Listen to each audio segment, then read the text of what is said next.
Hello guys, welcome to Mommy's Little Vlogger. If you're new to my channel, please like, share, and subscribe. Today I'm doing a New Year's greeting card.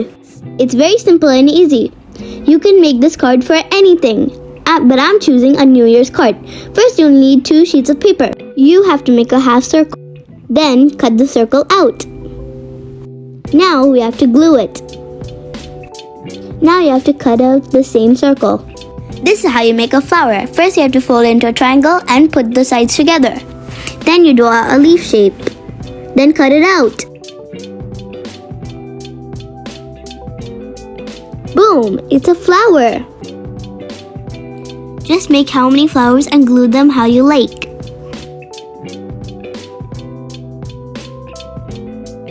In the inside, I did the exact same thing, but I said welcome to 2023 and I added some details. And it's very simple and cute.